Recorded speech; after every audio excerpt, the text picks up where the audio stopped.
The Po' Boy Pundits podcast is brought to you by What Lola Wants. Go to WLWPrivateChefs.com for information to reserve top quality chef and restaurant services in the Chicagoland area. Pulpery Media presents Po' Boy Pundits with your hosts, Brock and Ben. This is where we discuss the political headlines that grab our attention and all those little jerks that infuriate us. So, for the two people that don't know, so the mom was in town. Yeah. And had a legit discussion once again of, if Trump wins, do we think about moving? Yes. And so that's I have a daughter. Yeah. Yeah. Well, I got a wild hair the other day, and I was like, I wonder if there's any international teaching jobs in England, and there was a few. Dude, you can go to any of the islands. Yeah. And teach. Any one of them. I might move to Puerto Rico. It's garbage. No. Floating in the ocean. A couple of things. Sure, It's not garbage, and it's not in the ocean. No. It's in the Caribbean. Correct. Yeah. And Gulf, depending on fucking it's in the geography. sea. But we came to conclude, if by some horrid nightmare it's a Republican sweep, then that's when I would be like, okay, yeah, it's time to go. Yeah. Yep. But someplace you can have dual citizenship. So if for whatever reason things got better. Oh no, But why do I feel like I can't believe that I've actually have been Googling good dual nation status, what countries to go that are really good about that. Switzerland seems to be nice.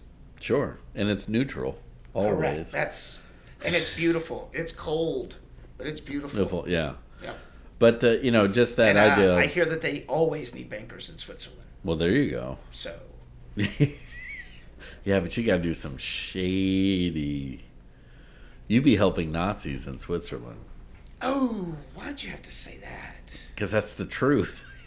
I guess so the Caymans are definitely out of the question too. But if you want to tell people that you work in Barabons and Krugerrands, moving to Switzerland. Wife, we're moving to Switzerland. But the mom's on board with moving out to the west coast of Mexico, setting up a little cheap resort, and we all just live there and run the restaurant and bar. And, yeah. So. Oh, that's a great idea. Yeah. We live in New Orleans. We can handle cartels. So. Yeah. Whatever. Thing with them is you don't fuck with them. Right. They don't fuck with you. It's we've seen a shooting or two. So it's like a snake. Everybody knows you don't fuck with them, and if you do, you're fucked. I think they invented the fuck around and find out. I think the cartels did that, or maybe they learned it from the mafia. Yeah, but man, the cartels are much better at it. Yeah, they are much better at fuck around and they don't wear track suits. Nope. They wear jinkos, flannel. They wear Canadian tuxedos everywhere. Yeah. Man, if I could rock a Canadian tuxedo like Macho Man Randy Savage. Oh, you can. Don't worry. Don't sell yourself short. All right, Civil War. Whoever is rocking the Canadian tuxedo in the Civil War that's going to happen here, that's whose side I'm choosing. That's your undercover agent right there. That's how you blend in on both sides. You just... When you go to the cities, you cuff the pants. You take... Oh, yeah, that's right. And when you go to the country, you uncuff them and put on a pair of boots.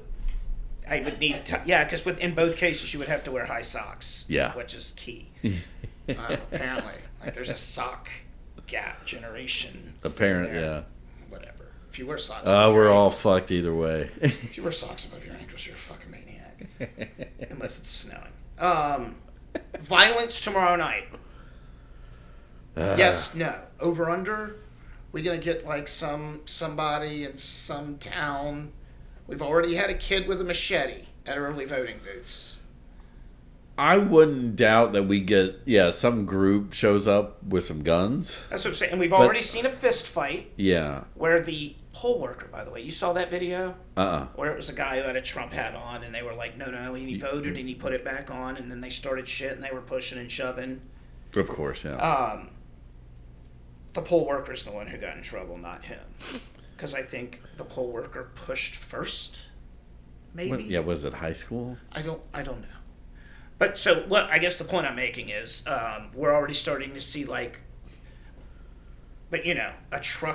couple truckloads of people pull up with, they don't get out of the car like Roadhouse with shotguns or anything, but. No, I mean, it's a bad comparison, but it's the only non-violent one I can think of is like Malcolm X when he shows up with the Nation of Islam foot soldiers.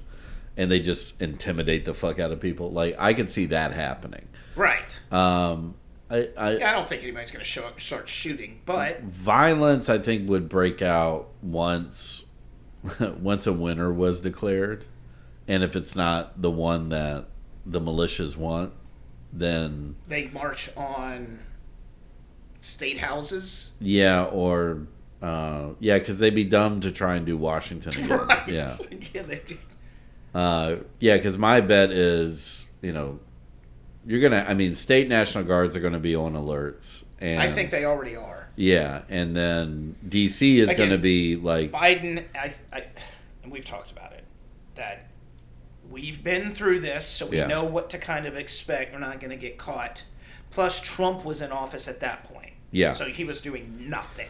Now we've actually had a president in there. I was going to say competent, whatever. But there's a president there. Correct, yeah. Who's not Trump. Yeah. Who will... and also, remember, we're not deployed anywhere. So the full U.S. military, other than those that are patrolling Allied waters. Right, yeah. But, for all intents and purposes, other than overseas bases, you have, so I would think, every army base is going to be on alert. Every place there will probably be a couple battalions every stationed. State capital should be on high alert. Yeah. But my bet is DC is going to be the actual army, not not National Guards. But DC's going to have I don't know. That'd be the safest place to be. Right. But Jesus. Then again, some corporal named Neil is watching it with a camera. Now we're fine. Or just get drones everywhere. Right, exactly. The Chinese fireworks shows now, where it's pictures. But then it just forms of don't think about it. Yeah, exactly. No, don't do it. Turn around. It could also be and again, I think we are talking about violence breaks out if Trump loses. It could also be one of those he loses and then just everybody's we're just tired of this. Right. What is go home. Yeah, like a wet fart. Yeah. Yeah. Popcorn fart. Yeah. Land like piss on a plate. Yep. Sorry, I was trying to think of a whole bunch of other ones, but I couldn't. Yes. It's like a tick on the end of a dead dog's dick. Right, exactly. Just what's... Right. It's meaningless. I hope the best thing that could happen is after he loses, the whole country just goes, that was fun, huh? Yeah. That was whoa, that was wild. All right, let's move on. Well, and even the crazy MAGA people, just go back and argue states' rights again. Let's just do that. Let's go back to that. Yeah. You can be your fucking sovereign citizen and get pulled over by the cops all you want. Argue states' rights and that you were traveling and not, commerce. Go do that some more. It's much... I really enjoy watching videos if you get arrested. Yeah. I don't need to hear about all your other stuff. Yeah, that's true. Yeah. You don't like my medal. I don't say anything to you about it. All right? Go to church, cuss out the person at the post office, do your thing. Yeah. There you go. Have a nice day. Yeah, blame brown people for your problems. Correct. And then go back. Yeah. Please. I will stop complaining about Nazis. Sure. Fuck, I want it to go away. Yeah. Because historically speaking, these things last a few election cycles, and then they peter out, and then over time it morphs into something else. So can we just get into the downtown? Went away, and then it took Trump to open all that shit back up. Yeah, or I'm thinking more back in the 1900s, you that too had a populist party that turned really racist, and then. But unfortunately, back then it was like world wars had to fix it. But Yeah, that's a longer conversation to know exactly what switched the Democrats and the Republicans. Oh, no, that's easy. Okay, what was it? Well, over time, they were trying to gain political power back, so they realized. And again, remember, it was building, but it's the Great Depression, and they realized, if we use the government to give relief to people, then we get their votes. And it took the second New Deal for them to realize, we forgot all the brown people. And then when they did that, then, majority of African Americans switched to the Democrat Party. And then all those Dixiecrats who had been, who were, states' rights, but were for, helping over that time, then they just jumped over to the Republican Party. But the Democratic Party, I don't know, some people say it didn't switch, but they were a conservative party for a long time. But it was the Great Depression that switched it, because it was they had been in the minority for so long, and the Great Depression gave them an easy window to get those votes back. That's what, okay. Because Hoover and them were, still, fiscally conservative. And then that's what fucked the nation and everybody. I said it was easy, and then I just went on a 2-minute explanation. No. When you said easy, I expected 5 minutes. Yeah. That's what I expected. Oh, well, good. I came in under. No, you did, and you hit okay. And then, and then you had before it happened. Civil rights on top, and that's the way the Democrats have been going. Is that if we're no longer concerned about trying to get majority white vote. But if we can get all these other people in, then we can keep under the tent, and still be progressive enough because you have to keep that base. Right. So another one of those switches the other way. That's at this point is beyond happening. Yeah, I would doubt it. Right. But that's where that's what we've been talking about with the Republican Party, was that instead of trying to back in the Democrats and figure out okay, how do we beat them? They went further. Right. The other way. They first with Newt Gingrich, and that we are the moral center of the country. George W. Bush comes in, along with being moral, we are God's chosen people, which then of course sets up that you're going to have your orange messiah. And that's where we are now. They've kept going hard right. Instead of trying to get more votes, they just said, you know what, fuck this. If we stay in power, who's going to stop us? Right, and that's where, you look back at it and it was Romney was the last example of that, of trying to stay somewhat centrist. Yeah.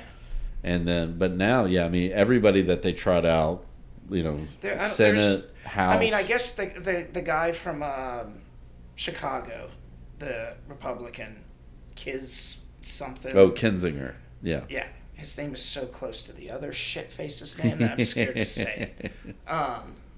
There are guys like him and Liz Cheney. Yeah.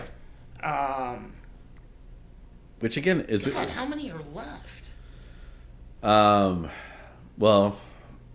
In government? Not many. Yeah. Because they've all been driven out.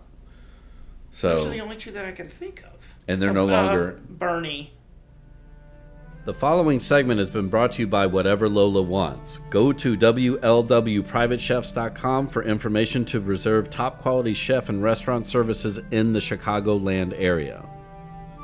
The Po' Boy Podcast is a production of Pulpery Media, produced and edited by Ben Grimion, marketing by Brock Ryder, graphic design by Beck Ryder and Ben Grimion, Music by the Heisenberg Compensators.